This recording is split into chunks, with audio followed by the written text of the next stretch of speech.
আসসালামু আলাইকুম ওরহমতুল্লাহ।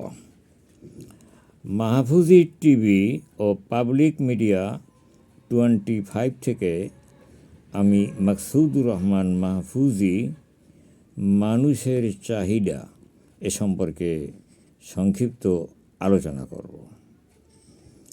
মানুষ এই পৃথিবীতে শ্রেষ্ঠ জীব হিসেবে পরিচিত। আল্লাহ তাআলা মানুষকে সবচেয়ে বেশি সম্মান দিয়েছেন। আল্লাহ রব্বুল আলামিন বলেন, ওয়া কাররামনা বনি আদম, অর্থাৎ আমি বনি আদম অর্থাৎ এই মানুষদেরকে বেশি সম্মানিত করেছি। কিন্তু আমরা সে সম্মান কি রক্ষা করতে পেরেছি? অধিকাংশই আমরা তা পারিনি। এই পৃথিবীতে মানুষকে আল্লাহ তাআলা অনেক নেয়ামত দিয়েছেন। তারপর আল্লাহ তাআলা জিজ্ঞেস করতেছেন, ফাবিআইয়ি আলাই রাব্বিকুমা তুকাজ্জিবান, অতঃপর তোমরা আমার কোন কোন নেয়ামতকে অস্বীকার করো। এত সুবিধা কোনো প্রাণীকে দেওয়া হয় না যেটা মানুষকে দেওয়া হয়েছে। মানুষ কৃষি করে, চাকরি করে, ব্যবসা করে, মানুষ এই পৃথিবীর বিভিন্ন কার্যসমূহ পরিচালনা করে। অন্যান্য যত সৃষ্টি তাদেরকে আল্লাহ রব্বুল আলামিন মানুষের অধীন করে দিয়েছেন, যেন তারা মানুষের খেদমত করতে পারে। অথচ এই মানুষেরকে এত কিছু দেওয়া হয়েছে, তারপর মানুষের চাহিদার কোনো শেষ নাই। মানুষ যদি একটা বিল্ডিং করতে পারে, আর একটা বিল্ডিং প্রয়োজন, দুটো হলে তিনটা, তিনটে হলে 6টা, 9টা, 12টা, অনেক, এর কোনো শেষ নাই। বা 24টা বা 50টা, যাই হোক। একটা গাড়ি আছে, আবার ভালো লাগে না, গাড়ির মডেল পাল্টাতে হবে।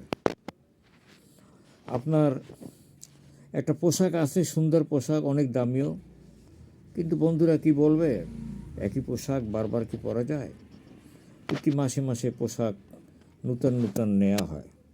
অথচ আপনি তাকিয়ে দেখেন, আপনার পাশেই ফুটপাতে অসংখ্য বনি আদম, যারা পোশাক তো পরতেই পারে না, থাকার একটু জায়গা নেই, তারপরে শীত বস্ত্র তো না থাকারই কথা, থাকলেও তা জীর্ণ শীর্ণ, যার দ্বারা শীত নিবারণ হয় না। আল্লাহর নবী হযরত মুহাম্মদুর রাসূলুল্লাহ সাল্লাল্লাহু আলাইহি ওয়াসাল্লাম বলেছেন, মানুষের মুখ এটা ভরা যায় না, অর্থাৎ তার চাহিদার কোনো শেষ নাই। মানুষের মুখ ভরা যায় একমাত্র মাটি দিয়া, অর্থাৎ সে যত পাবে আরও চাবে, চাওয়ার কোনো শেষ নেই। অথচ এই যে অপচয় আমরা করতেছি অহরহ, একটা বিয়ের অনুষ্ঠানে যত অপচয় হয়, উচ্ছিষ্ট যা কিছু থাকে ও দিয়ে যদি হিসাব করা হয়, বছরে যতগুলো বিয়ের অনুষ্ঠান হয়, ওটা যদি নিম্নবিত্ত মানুষের কাছে, যারা ভিক্ষা করে, যারা রাস্তায় পড়ে থাকে, কোনো কাজ পায় না, বেকার, পথশিশু, কাঙ্গাল, এদেরকে যদি দেয়া যায়, তাহলে তাদের সকলের ক্ষুধা নিবারণ করা সম্ভব হয়। অথচ দেখা যাচ্ছে যে উচ্ছিষ্ট খাদ্যগুলো যখন ডাস্টবিনে ফেলে দেওয়া হয়, তখন কুকুর আর মানুষ এগুলো নিয়ে কাড়াকাড়ি করে খাবার জন্য। কাজে আমরা অবব্যয় না করি, সাশ্রয়ী হই এবং আর্ত মানুষের পাশে দাঁড়াই। আর্ত মানবতার সেবা ইসলামের একটি বিশেষ দিক, এটা যেন আমরা ভুলে না যাই। আসুন আমরা আমাদের চাহিদাগুলোকে একটু ছোট করি, অল্পতে তুষ্ট থাকার জন্য চেষ্টা করি। মহান আল্লাহ রব্বুল আলামিন আমাদেরকে তৌফিক দান করুন। আমিন। ওয়া আখিরু দাওয়ানা আলহামদুলিল্লাহি রাব্বিল আলামিন।